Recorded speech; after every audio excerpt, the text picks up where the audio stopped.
Hi everyone and welcome to captain. तो यार आज वाली वीडियो में हम प्रॉपर एनालिसिस करेंगे सी जुलाई वाला जितना भी हमारे स्लॉट्स के अंदर एग्ज़ाम हुआ था वहाँ पर जीटी का आपका क्या पैटर्न रहा है उसको थोड़ा सा डिकोड करने का कोशिश करेंगे। इससे पहले मैंने आपका वर्बल का भी प्रॉपर डिकोडिंग हमने की थी कि किस चैप्टर से कहाँ पे क्वेश्चंस जो है बने हैं और कहाँ से क्वेश्चंस आने की प्रोबेबिलिटी आगे अगस्त के अंदर है। आज भी प्रॉपर एनालिसिस करने वाले वीडियो बहुत ही ज़्यादा इन्फॉर्मेटिव आपके लिए होने वाली है। अब ये एनालिसिस मैं किस बेसिस पे कर रहा हूँ ये भी मैं आपको बता देता हूँ। इससे पहले जब जिस जिस दिन बच्चों के एग्ज़ाम्स हुए थे मैंने बच्चों को लाइव बुलाकर हर एक एग्ज़ाम के अंदर मैंने 5 से 7 बच्चों को लाइव बुलाकर उनसे क्वेश्चंस पूछे कि चैप्टर से किस डिफ़िकल्टी लेवल तक का क्वेश्चन आया है। उनको एक एक्सेल पे रख कर मैंने प्रॉपर टेलीग्राम पे भी आपके लिए डाला था। तो आपने टेलीग्राम ग्रुप अभी तक अगर ज्वाइन नहीं किया है तो उसको सबसे पहले जाके आप ज्वाइन कर लीजिए ताकि आपको उसका डायरेक्ट एक्सेस वहाँ पर मिल जाए। चलते हैं आगे बढ़ते हैं। तो देखो यार ये वही स्क्रीनशॉट मैंने यहाँ पे एक डाला हुआ है आपका। मैं अगर पूरी जीटी की बात करूँ जिसके अंदर आपका मैथ्स मतलब क्वांटिटेटिव एप्टीट्यूड, आपका रीजनिंग और आपका जीके तीनों ही आपके जो है सब्जेक्ट्स आते हैं, उनके अंदर आपके 75 क्वेश्चंस बनते हैं जिसमें से आपको किन्हीं 60 क्वेश्चंस को अटेम्प्ट लेना होता है। तो अब तीनों को अलग अलग सब्जेक्ट करके मैं एक एक करके बात करूँगा कि किस सब्जेक्ट में से किस चैप्टर से कहाँ से ज़्यादातर क्वेश्चन किस डेट के अंदर बने। तो देखते हैं यार, अब ज़रा थोड़ा सा इसको समझने की कोशिश करेंगे। अगर हम नंबर सिस्टम को देखोगे तो 16 जुलाई को इसके जो है 6 से 7 क्वेश्चंस देखने को मिले हैं। मतलब कि एग्जामिनर के दिमाग के अंदर नंबर सिस्टम तो है कि नंबर सिस्टम से क्वेश्चंस बनाए जा सकते हैं। तो येस, नंबर सिस्टम आपको प्रायोरिटी पर रखना है कि आपको करना है। बट अब उसके अंदर भी अगर आपने कुछ नहीं पढ़ा है या आप किसी भी फेज़ पर हो अपनी तैयारी के, तो इस ऑर्डर के अंदर आप अपने चैप्टर्स को प्रिपेयर करना शुरू कर सकते हो। जैसे कि आप देख सकते हो यहाँ पे एवरेज और एलिगेशंस। हालांकि देखो एवरेज और मिक्सड और एलिगेशन कहीं कहीं जगह पे आपको अलग तरीके से पढ़ाया जाता है, मतलब अलग अलग चैप्टर करके पढ़ाया जाता है। बट यहाँ जो हमारे कोर्स के स्टूडेंट हैं संदीप सर ने उनको एक साथ ही पढ़ाया है। तो अगर कोर्स के स्टूडेंट देख रहे हैं तो एवरेज और एलिगेशन आपको सबसे टॉप प्रायोरिटी पे रखना है, आपको प्रिपेयर करना ही करना है, ठीक है। और अलग अलग अगर जहाँ पे भी पढ़ाया जाता है आप किसी भी कोचिंग के अंदर इनरोल्ड हो तो आप इसको अपने अकॉर्डिंगली देख लेना। देन उसके बाद अगर आप देखोगे तो परसेंटेज से सिर्फ एक 16 जुलाई को, हालांकि परसेंटेज से ज़्यादा क्वेश्चंस नहीं बने बट सिर्फ 16 जुलाई का क्वेश्चन नहीं बना है, बाकी परसेंटेज से भी आपको क्वेश्चन बना है। देन उसके बाद अगर आप प्रॉफिट एंड लॉस देखोगे तो यार ये तो इतना ज़्यादा प्रायोरिटी पे रखने वाला चैप्टर है कि आप देखो हर एक शिफ्ट के अंदर इसका पेपर इसका क्वेश्चन बना है। सेम आपका स्पीड, टाइम एंड डिस्टेंस की अगर मैं बात करूँ तो यहाँ से भी आपके क्वेश्चन बने हैं मेजरली। तो आप इसको देख सकते हो कि भाई आपका जो है सर्च एंड एनालिसिस से भी क्वेश्चन बना है। सर्च एंड एनालिसिस से आप देख रहे हो कि एक ही शिफ्ट के अंदर बना है। और ये जो क्वेश्चन थे आप सर्च एंड एनालिसिस कह लो, मतलब सर्च एंड एनालिसिस में जो आपके आइडेंटिटी बेस्ड होते हैं क्वेश्चंस, वो क्वेश्चंस थे, मतलब डायरेक्ट क्वेश्चंस थे, तो टफ क्वेश्चंस नहीं थे ये, राइट। देन उसके बाद अगर मैं रेशियो एंड प्रपोर्शन की बात करूँ तो रेशियो एंड प्रपोर्शन से आपका एज का क्वेश्चन बना है। जैसे कि राम एंड श्याम की आपको रेशियो दे दी और आपको बता दिया कि 10 साल बाद इनका जो है रेशियो इतना है, तो राम की एज पूछ ली। इस तरीके के जो बेसिक क्वेश्चन बनते हैं वो एक शिफ्ट के अंदर आपको देखने को मिला था। देन उसके बाद आपसे बात करता हूँ, अगर मैं मेंसुरेशन की बात करूँ तो देखो एक शिफ्ट के अंदर आपको 3 क्वेश्चन देखने को मिले और एक शिफ्ट के अंदर आपको एक क्वेश्चन भी देखने को मिले। और वहीं अगर मैं ज्योमेट्री की बात करता हूँ तो ज्योमेट्री के अंदर एक बेसिक सा सेट आपको मिला था, मतलब कि एक आपको फिगर दे दी, उसके बाद उसके 4-5 क्वेश्चंस मतलब उसी के अंदर पूछ लिए, तो एक सेट था वो क्वेश्चंस का, ठीक है। एक शिफ्ट के अंदर देखो हालांकि ट्रिग्नोमेट्री में बहुत ज़्यादा श्योर था कि ट्रिग्नोमेट्री आपका नहीं आएगा, क्यों? क्योंकि उन्होंने स्पेसिफाई किया था कि 8th क्लास तक का मैथ्स वो पूछेंगे। बट एक शिफ्ट के अंदर 16 जुलाई के अंदर 1 से 2 क्वेश्चन आपके ट्रिगो के भी बने। अब वो जो ट्रिगो के क्वेश्चंस हैं वो बहुत ही पहाड़ क्वेश्चन नहीं थे, बेसिक आइडेंटिटी जिसके अंदर sine square theta plus cos square theta ऐसी वाली आइडेंटिटी जो लग रही थी, और या फिर आपके जो बेसिक होता है कि साइन अपन कॉस जो टैन थीटा के बराबर होता है, इस लेवल के क्वेश्चन जो थे वो इतने बेसिक क्वेश्चन बने थे। तो अगर मैं ट्रिग्नोमेट्री की बात कर भी रहा हूँ आपसे तो आप चाहो तो यूट्यूब पे कोई एक बेसिक वीडियो भी देख लेना जहाँ पे बेसिक चीज़ें ट्रिग्नोमेट्री कराई हो कुछ क्वेश्चंस के साथ, वो भी आपका प्रॉपर क्लियर हो जाएगा। तो ट्रिग्नोमेट्री की उतनी ज़्यादा दिक्कत नहीं लेनी है आपको। देन उसके बाद मैं स्टार्ट्स की बात करता हूँ तो आपको जो है हिस्टोग्राम एक दिया था और हिस्टोग्राम से 4 क्वेश्चंस बने थे।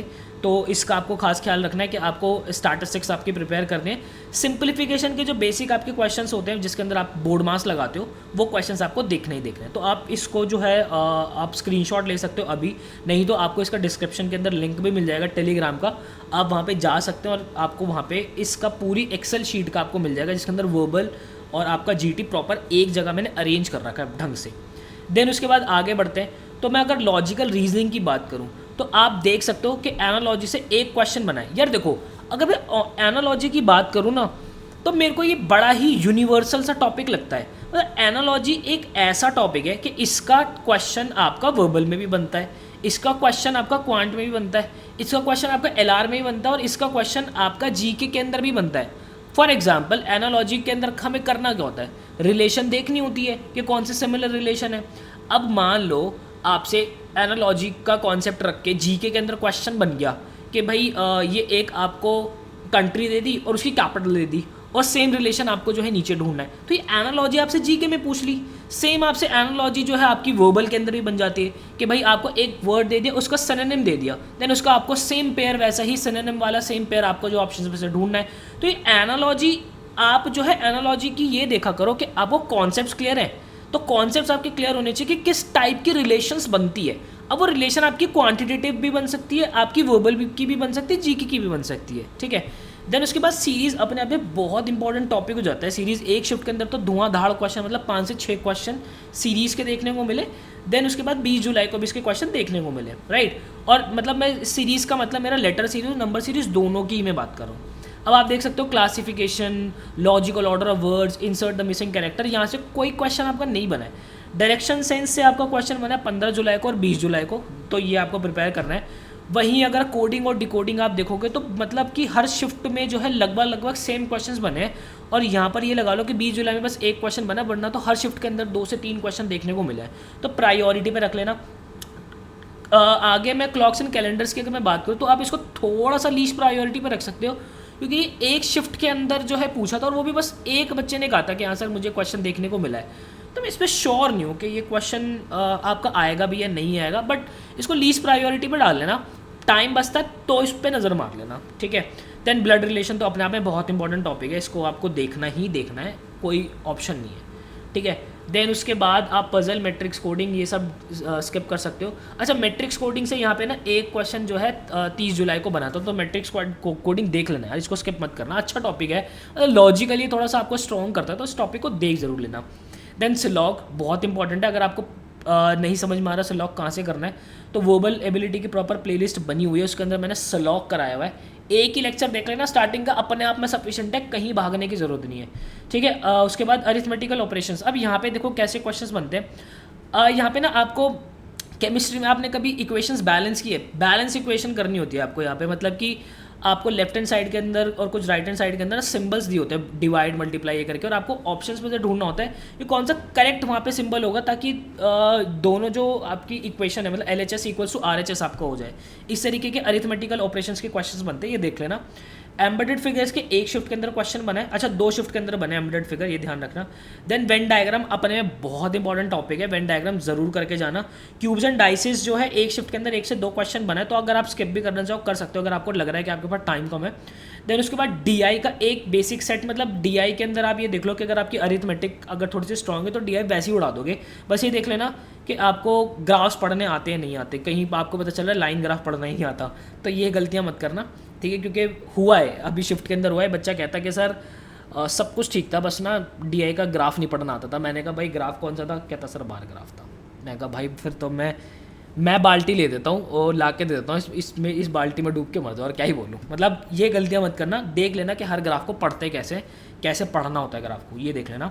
देन उसके बाद अगर मैं आपसे बात करता हूँ GK की, तो यार देखो स्टैटिक वाले पोर्शन से ना, मतलब जो आपकी ज्योग्राफी, पॉलिटी, हिस्ट्री की अगर मैं बात करूँ तो यहाँ से 20 जुलाई के अंदर चीज़ें थोड़ी सी डोमिनेंट कर गई थी। तो इसके पीछे आप ना थोड़ा सा मतलब एग्जामिनर का माइंडसेट ऐसे समझ सकते हो कि देखो आपका जुलाई और अगस्त दोनों के पेपर बने तो साथ ही थे, ठीक है। तो पहले की जो जुलाई वाली शिफ्ट थी ना, मतलब 19 जुलाई के आसपास आते आते तो उन्होंने यहाँ से करंट अफेयर्स हो गया, आपका आर्ट एंड कल्चर हो गया, जनरल साइंस, यहाँ से क्वेश्चन भर के डाल दिए। फिर उसके बाद उन्होंने देखा कि अबे हमने ज्योग्राफी, पॉलिटी तो देखा ही नहीं, तो एंड के शिफ्ट में उन्होंने डालना शुरू किया, और जो आपके बाद के पेपर हो गए ना, मतलब कि अगस्त के स्टार्टिंग के पेपर भी हो सकते हैं, तो अगस्त वाली शिफ्ट के अंदर भी ये चीज़ थोड़ी सी डोमिनेट करती हुई आपको दिख सकती है। तो ये बात थोड़ा सा आप ध्यान से देख लेना कि भाई ज्योग्राफी, पॉलिटी, हिस्ट्री आप प्रिपेयर कर लो, अपने स्टार्टिंग वाले पोर्शन को प्रिपेयर कर लो, ठीक है। देन उसके बाद अगर मैं देखूँ करंट अफेयर्स डोमिनेट रहे हैं, देखो लास्ट वाली शिफ्ट के अंदर भी 6 से ज़्यादा आपको करंट अफेयर्स देखने को मिले, तो आप इसको नज़रअंदाज नहीं कर सकते।